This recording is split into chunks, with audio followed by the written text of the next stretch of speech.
Hello, in this lesson we are going to talk about how blockchain can be used in governance. This is one of the hottest use case topics that people are concerned with when it comes to blockchain. We've obviously covered cryptocurrencies, which can help replace or add to the current currency system. So feel free to check out all of those lessons. So this is going to be less based around a particular sort of like specific currency. There are going to be currency based topics discussed in this lesson as well. So one of the things that you could do is manage government assets using a really good audit trail. And if there are certain government assets that the public should know about, maybe it's to do with the amount of like factories they have that are for, let's say, making roads and making other transport. That's something that the public generally should know about. It could be put onto a public ledger. So that is one of the use cases. Another really big use case, one of the most exciting ones for this video, is taxes. And I know taxes is one of those topics that everyone's like, oh yeah, I absolutely hate taxes.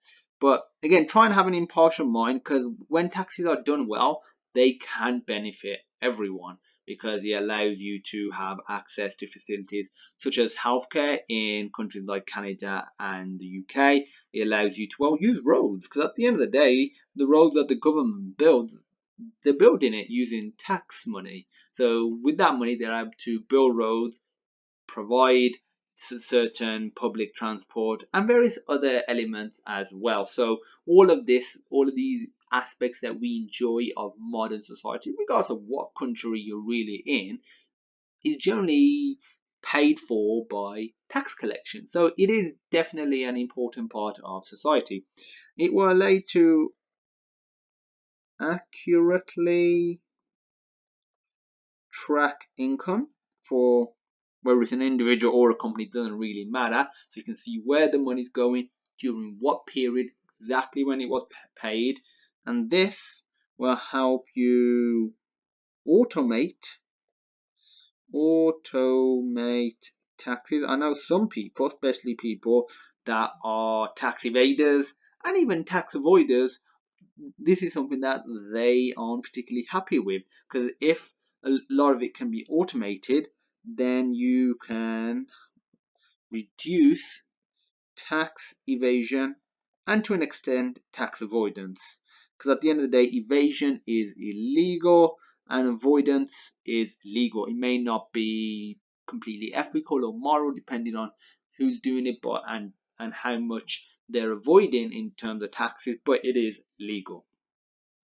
This can also lead to a reduction in fraud, whether it's VAT or corporation tax or some other variety of tax. Because at the end of the day, if you're accurately tracking it every step of the way, it is going to really help reduce fraud, especially if it's all digital and you need a bunch of different nodes to verify a particular transaction and also verify the currency itself. It'll help prevent not just fraudulent transactions, but actually fake money. It can, and this is one of the biggest things that blockchain can help reduce in probably every implementation, every use case, is reduce cost of administration and on the government as a whole.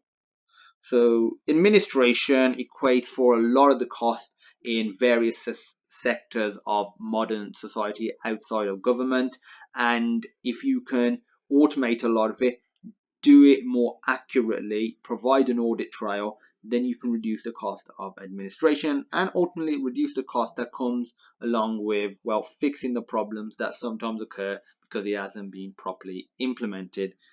It improves, let me write that again, improves transparency, because you can, yeah, I've just spelled transparency wrong, but you know what I mean. Transparency, because it basically can help ensure entities with lots of money are paying taxes correctly, because they can see where the money's going and again during which period of time, and this can be broken down to the last penny or whatever system you're using, whatever you're calling it. Another big use case for governance with blockchain is voting. Voting by many is considered an amazing system, but a heavily flawed system, especially when it comes to electronic voting. The problem is a lot of the electronic voting machines are centralized. So using blockchain, you could don't know what happened to these letters there, decentralize current voting devices. You might need to implement new ones, but the overall sort of the philosophy of the voting devices, the way they generally work from a user perspective, that could remain the same, but they could be decentralized and they could be easily reused as well. And this could help lead to an open source implementation, and this will help ensure, actually don't need the word ensure, trustworthy enough, ensure that it is trustworthy. It will help ensure its security, because developers can see the sort of encryption they've got, the way data is being transferred and stored to make sure it is secure, and allow community to develop for it, or develop it and update it. When I say the community, I mean developers, people that know what they're doing, because you'll need, I would say, some sort of consortium or committee to verify and validate any update and changes, but it can really help accelerate updates if a lot more developers can access it, especially developers with different mindsets and not tied to any one party or allegiance. This is a more true democratic system, because ultimately that is one of the main things around cryptocurrency and blockchain. It is that it is a more democratic system. Another thing is many devices send results over the internet using little to no encryption, which is bad. So that ties in with the security aspect, can help ensure that it is properly encrypted as well, because that is very, very fundamental. It can help ensure the validity of a voter, especially if we are tracking the voter and we have a separate blockchain implementation to be able to basically provide a unique identification to them. So instead of having something like a driver's license or a passport as ID, we have a blockchain network, and from there we get their uniqueness, and that is linked into the voting system, within the tax system and other aspects as well. And we can help ensure that people that shouldn't be voting, maybe if you're a criminal and you're not allowed to vote, then it can help ensure that does properly get handled automatically as well. And that's the beauty of it.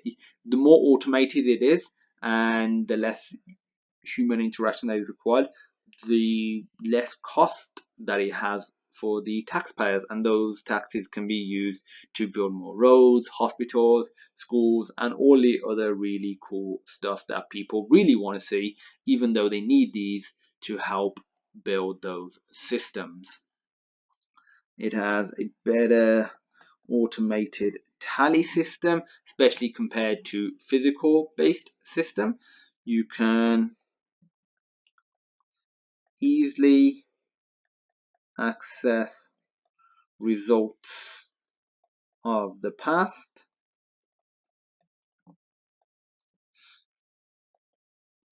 accurate live data. So soon as somebody votes, that could be tallied up accurately, and you could see live to the letter how well a particular candidate or party is doing.